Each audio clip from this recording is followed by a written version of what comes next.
नमस्कार दोस्तों, आज हम जानेंगे एक अत्यंत रहस्यमयी और प्रतीकात्मक प्रश्न का उत्तर। भगवान शिव ने गले में सांप क्यों पहना?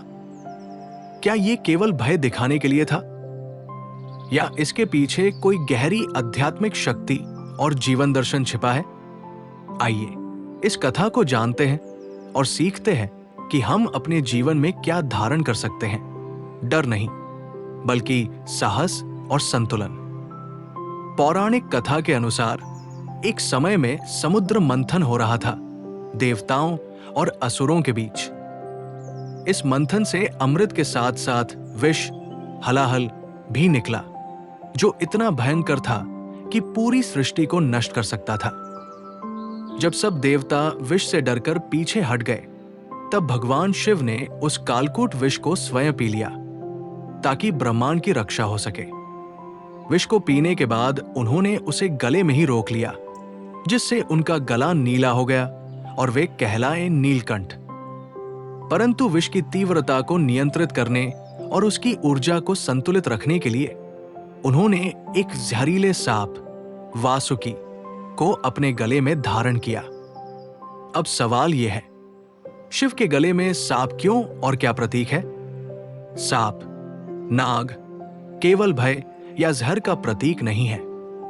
वो जागरूकता, ऊर्जा, चेतना और संतुलन का प्रतीक है।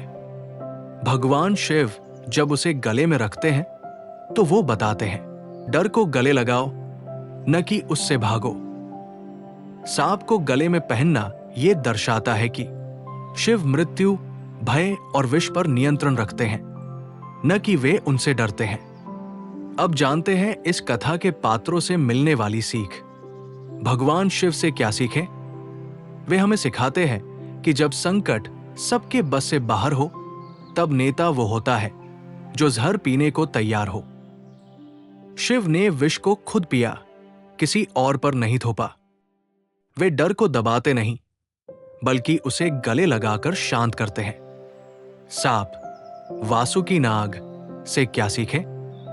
वासुकी विष का स्वामी है, परंतु वो शिव के साथ समर्पण में है। यह दर्शाता है कि अगर हम अपनी शक्तियों और दुर्बलताओं को सही दिशा में समर्पित कर दें, तो वे हमारे रक्षक बन सकते हैं। समाज को इस कथा से क्या संदेश मिलता है? डर से भागो मत, उसे गले लगाओ। शिव हमें सिखाते हैं कि जीवन की विषम परिस्थितियों से डरने के बजाय उनका सामना करना चाहिए।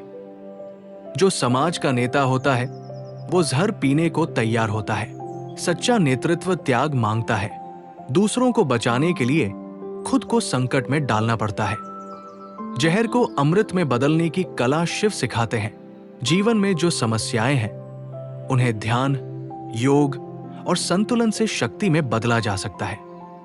नकारात्मकता को भीतर नहीं फैलने देना चाहिए। जैसे शिव ने विष को गले तक सीमित रखा, वैसे ही हमें भी गुस्सा, ईर्ष्या या भय को भीतर न फैलने दे। वासुकी की तरह समर्पण करो। जो शक्ति हमारे भीतर है, उसे अहंकार में न लेकर सही मार्गदर्शन में लाएं।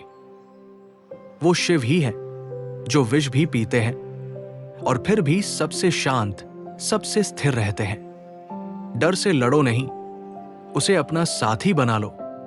यही शिव का मार्ग है।